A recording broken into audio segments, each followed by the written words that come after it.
L'entrepreneuriat au Maroc. Donc, nous disposons d'un cluster, donc nous avons un observatoire de l'entrepreneuriat.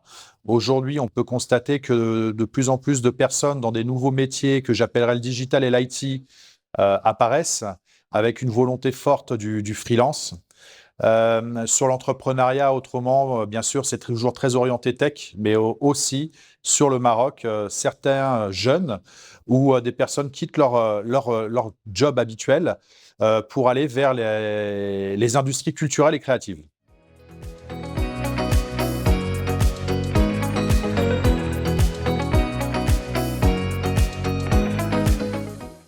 Aujourd'hui, les secteurs qui recrutent sur le Maroc et qui intéressent les employeurs, ce sont les mêmes qu'en Europe. On va parler de l'IT, de tout ce qui concerne donc les réseaux, le code. Donc des programmeurs sont vraiment attendus là-dessus. Ensuite, il va y avoir beaucoup de métiers du service, de la restauration par exemple. Mais quand on parle de restauration, ça ne sont pas que des serveurs, ce sont des gestionnaires en restauration, en hôtellerie aussi. Donc les niveaux de diplôme attendus sont beaucoup de bac+3, bac+5 sur les domaines que je viens de citer.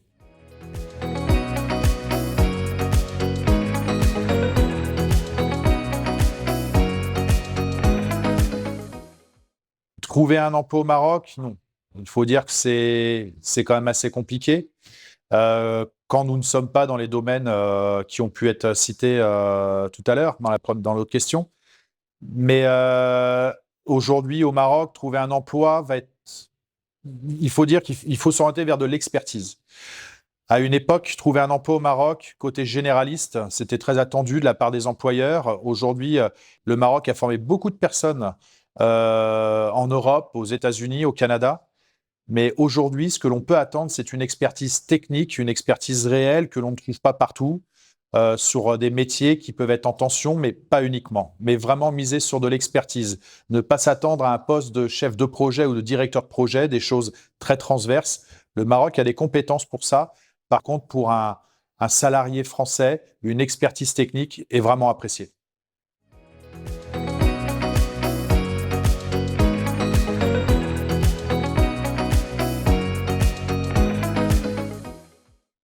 Nous avons une chance au sein de la CFCIM, c'est de pouvoir accompagner des startups marocaines, mais aussi des fois des startups de jeunes Français implantés au Maroc à travers notre cluster. Chaque année, c'est à peu près 15 jeunes start-upers qui sont incubés au sein de la Chambre française de commerce et d'industrie du Maroc. Nous leur apportons différents leviers qui tournent autour de la formation, qui tournent aussi autour du décollage de leurs produits. Et bien sûr, la Chambre ayant un réseau très vaste d'entreprises, ceci nous permet de leur apporter, comme on dit, le premier bon de commande.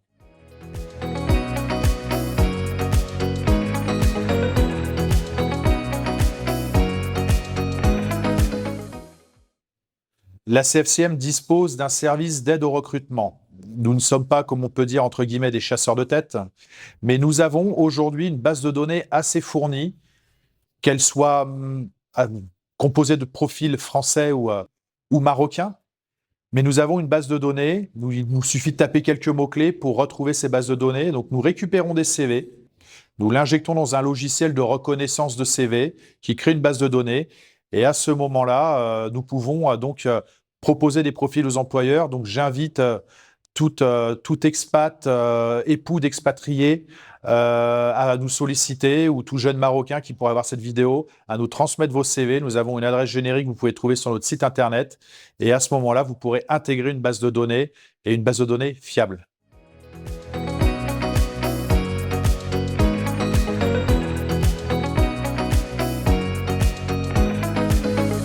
Que ce soit à travers le cluster que nous avons intégré dans notre pôle formation, puisque la CFCM dispose d'un pôle formation, l'école supérieure des affaires forme à travers une formation initiale qui touche les bacheliers, mais pas que. Et principalement des formations vers les exécutives et les continues.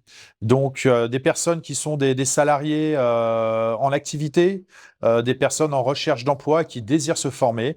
La Chambre française au Maroc peut vous aider et vous assister dans un premier temps, dans votre ingénierie de formation, voir un petit peu quels sont les métiers qui pourraient vous intéresser et les adéquations entre vos compétences et le marché.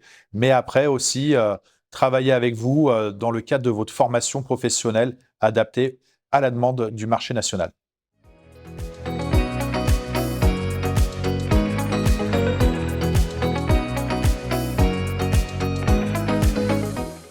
Le Maroc, c'est une destination aujourd'hui sur l'Afrique du Nord qui attire beaucoup de personnes.